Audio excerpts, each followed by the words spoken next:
For historical context and more information, see the description below. There is an oft-quoted conversation between Thomas Carlyle and James Anthony Froude. It seems that both of them had great troubles regarding their religious faith, and they did much discussing of the matter. Froude tells us that on one occasion, not long before the death of Carlyle, he went in to see the latter, and he made the comment that he could only believe in a God who does something. And he said that Carlyle, with a great cry of pain that he would never forget, replied with the words, "That's the trouble. My God does nothing. My God does nothing." Now, those words don't do justice to the religion of Carlyle by any means. Evidently, they were spoken in one of those spiritual moments that even the prophets and the greater than the prophets did not escape. But there are many for whom he was speaking nonetheless. Their God doesn't seem to do anything. They have a religion, but it is a very inadequate religion for the problems that are forever facing them. And in the times when the burden becomes heavy, in times when their own resources are not enough, in times when the spirit is engaged in a mortal struggle, they with Carlyle raise a cry of pain. And they say, "I have a God who does nothing." I had the experience of it not many weeks ago when I called upon an elderly woman who had had a trouble. I asked her about her faith in God. She said, "I don't believe in one very much anymore. Mine has let me down so often. I'm seeking refuge other places. My God does nothing." And one doesn't have to read very much British history to know that Oliver Cromwell was not the great saint that some people have pictured him as being, but he did some good things. And among them, the message that he sent to the General Assembly of the Church of Scotland in 1650. This man had the courage. This man dared to tell a group of Scotchmen, "I beseech you, by the tender mercies of Christ, think it possible that you may have made a mistake." And he went on to advise them to read the 28th chapter of the book of Isaiah, a part of which was read this morning, that they might discover there what happens to a people that doesn't have room for God. That they might discover in that chapter those very strong words in which the prophet was accusing them of making lies their refuge. They were taking their shelter in falsehood. They conceded a place for God, but it was a very small place. It was totally inadequate. And in the 20th verse, he expressed it in words that any person who has ever spent nights in a cool climate would understand. Certainly, it's uncomfortable business to try to sleep in a bed that is too short for one. And to add to that, a blanket that is too narrow is a torture that is fitting only to the Inquisition. Yet this is how the prophet described it. He looked on the religion of the people of Israel. He looked upon the worship that they were giving to their God, and he said, "For the bed is shorter than that a man can stretch himself on it, and the covering narrower than that he can wrap himself in it." The bed was too short and the blanket was too narrow. Those who lived in the cool nights of that part of the country or of the world knew what he was saying. Now, there are those who try to get through life with a religion like that. It just isn't big enough. It's like the eccentric old lady's bag of string that was labeled pieces of string too short for use. Or dear old Aunt Hannah, of whom it was said that she had too much religion to be happy at a dance and not enough to be happy in church.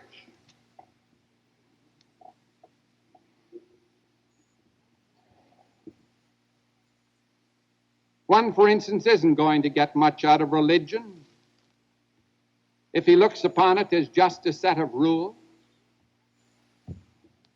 Haven't you known those dear folk who every time that some kind of difficult situation comes up, they keep hunting through the Bible for a rule that they can put on it? And they try to live everything by the book. Sometimes it takes a great length of time before they realize that the bed is too short and the blanket is too narrow. One can do a very good job of living up to the 10 Commandments and still not get very much from his religion. For religion is so much more than thou shalt and thou shalt not. Jesus emphasized that the Spirit is a great deal more than the law. For he knew that people outgrow laws, but they never outgrow principle. And so it was principle, and it was the love of principle that Jesus was forever taking to his people. He was asked what were the great commandments, and he said, thou shalt love the Lord thy God with all thy heart, and with all thy soul, and with all thy mind, and with all thy strength, and thy neighbor as thyself. But love, this was the greatest of all. This was the important thing. Remember the old words of the saint, love God and do as you please. Well, it's true. True, not in the sense that we're going to go out and do as we please and commit sin, but if we love God, we can be so directed into a channel by that love that whatever we please to do is going to be right. Coming not from the law, but coming from the love of God. Thou shalt love the Lord thy God with heart, soul, and mind and strength. Jesus so often didn't concern himself about details. He didn't try to break it down into the shalts and the shalt nots. He was saying, in effect, let us have love and the details are going to take care of themselves. Paul said the same thing in the 13th chapter of 1 Corinthians. We can have all these other things, but if we don't have love, it's just a shallow kind of religion. Religion, then, for Christ was an attitude towards life and towards man and toward God. One of the reasons that the faith of the Puritans was so unattractive was purely and simply because they were trying to interpret this thing in terms of law. But it's the letter of the law that killeth, and it's the Spirit that giveth life. All the person who's trying to build his religion and law is going to very meager resources for the dark night of the soul. As is the person who's worshiping God out of fear. Those of us who remember the old sawdust trail, those of us who, especially in our younger years, may have attended the evangelistic services where in childhood days we were given pictures of a hell fire, and the reason that we should be Christian is to escape the agony of that hell, know that it's something that we've really never quite been able to get rid of. And we also know that although it's a good thing to think in terms of escaping something, we also know that it's been difficult to see this more wholesome side of religion, to realize that Christ came not so much to lift us out of hell as he did to lift us to something better and more positive. The same is true of one who worships God through a sense of duty, and we have many of those. wonder how many people came to church this morning. Or how many people are going to church in this world today purely and simply because they got up and they said, we ought to go to church today. Or we ought to give to the churches. Or church are good institutions to have in the community, and it's our duty to be a part of. The number of people who never quite get beyond that in their worship. They come not from any great urge, not from any great love that's within themselves, but a sense of duty. Do you ever see anything more pathetic than an older person whose children are taking care of him purely and simply out of duty? Oh, it's better than that they should not do anything at all for him. But it's a hard thing to sit with those older people and to feel their hearts bleeding just for a little bit of love. They have enough money to take care of them. This is taken care of by their children, these children that feel we ought to do this thing, but their hearts are aching for love. Duty's a good thing, but God help us if a family or a church or anything else tries to revolve around the hub of duty alone. And if there's to be any lift to our faith, it must have something richer in its roots, than that which we merely believe we ought to do. I'm a parent, therefore I ought to go to church. I'm a prominent member of the community, therefore I ought to go to church. Such a person doesn't really have a religion at all. The best that can be said for him is that he is exposing himself to the place where perchance he might someday find a little bit of religion. So we might go on. A religion that buries itself in a ritual isn't big enough, and a religion that tries to rise up merely to the fact where it's going to look upon God as a kind of gimmick for getting us what we please isn't a big enough religion. Disraeli once said that he didn't object to Gladstone having an ace up his sleeve, but he did object to his insisting that God put it there. Religion isn't a gimmick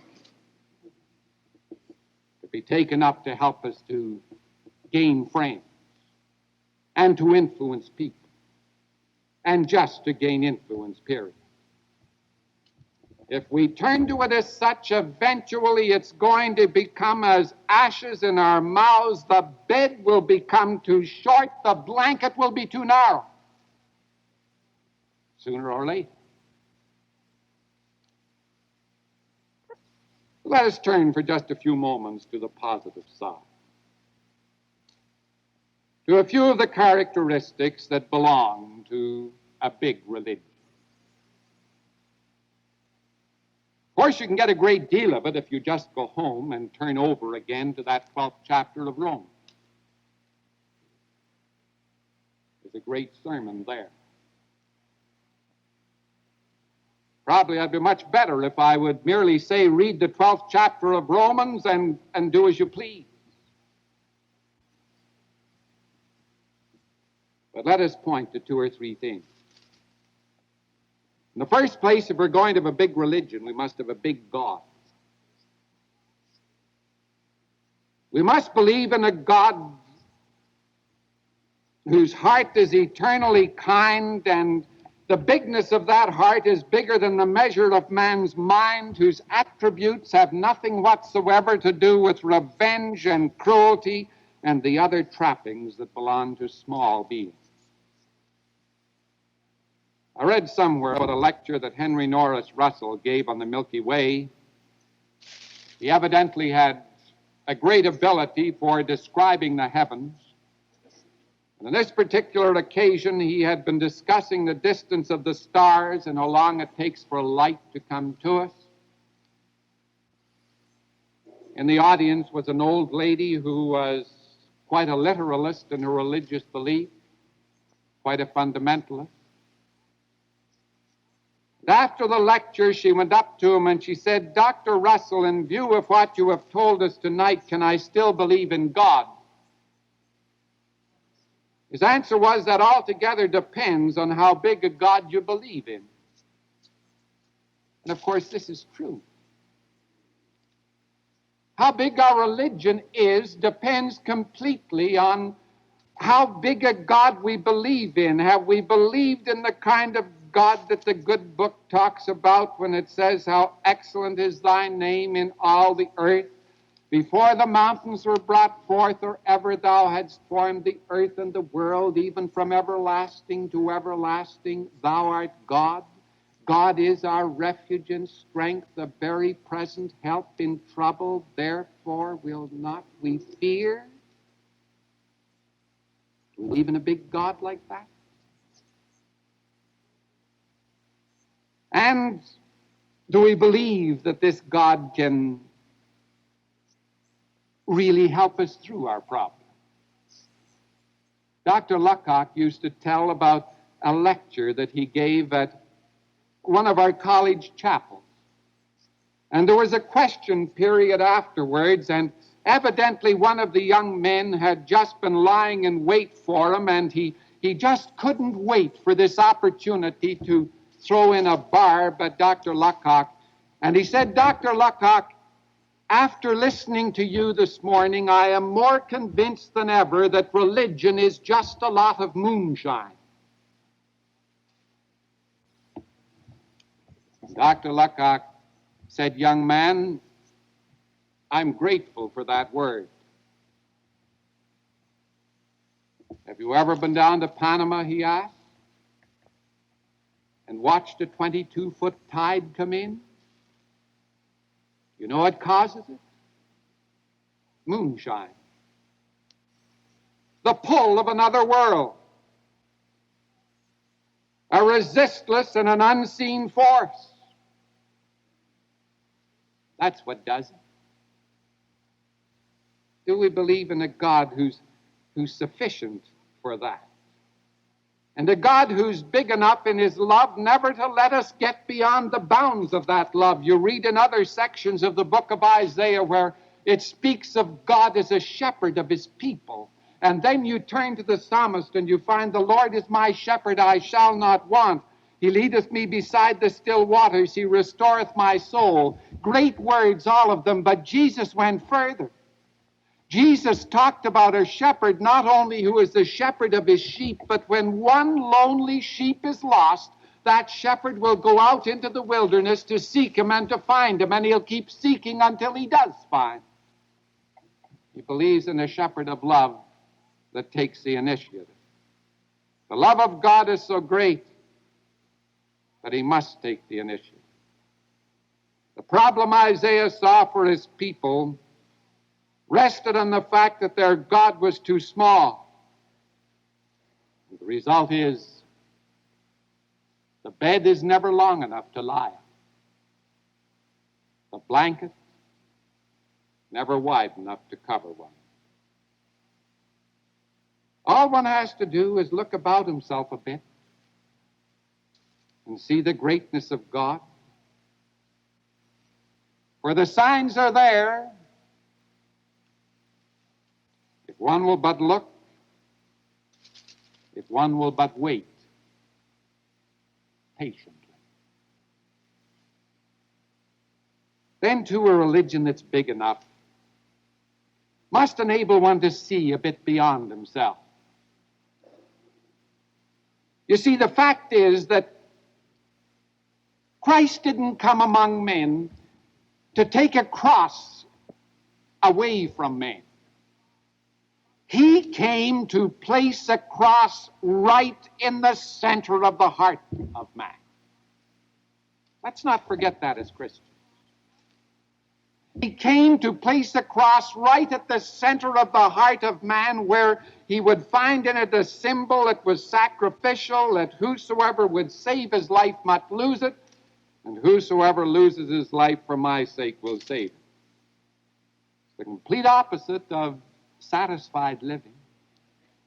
The complete opposite of this kind of thing that is all centered in oneself. And of course, the best illustration is the old one of the spider's web. You remember about the man who was in hell, and he cried to the gods that they might take him out of it. And so he was asked the question, what did you ever do on earth that merited for you that you should be taken from hell? The only thing the man could think of was that he was walking through the woods one day and he saw a spider and he did not step on it.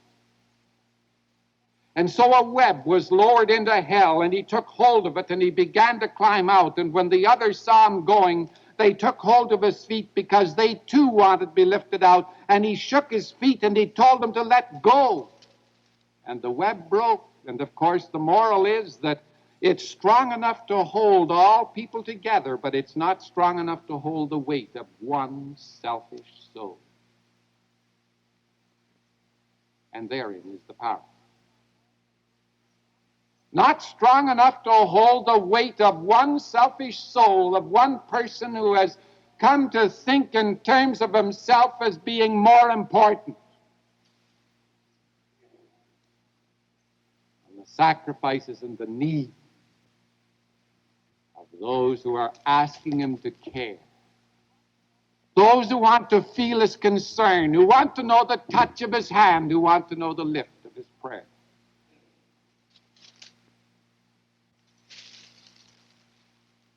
Good religion is a gift to be shared. And it should be shared joyfully. For where there's an awareness of God, there should be a happiness. I know one minister who said that he didn't think any sermon should ever be preached without touching upon the joy of the Christian faith. And that no person should ever leave a Christian church without a smile on his face. Because this thing that Christ came to give us is good news. This thing is something that tells us about a religion not to be born, but a religion that bears. It should be carrying us, we not looking as if we are carrying it. One is the right kind of faith. He shouldn't go around looking as if he had just dipped his face in a pail of vinegar. Christ came to introduce us to the joy of living. One poet said that he worshiped a God with a sense of humor. I think he was right. I don't think it's sacrilege to think of a God who appreciated the humor of the man who said, hearing long prayers that stretch like elastic bands, he always holds his breath in the hope that it will snap back and hit the preacher.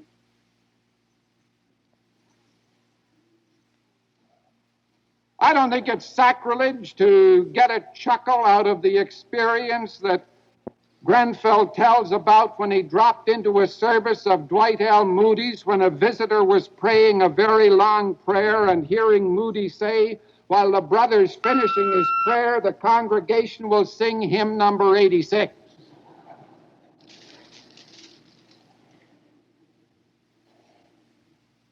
A big religion's a religion with a lift.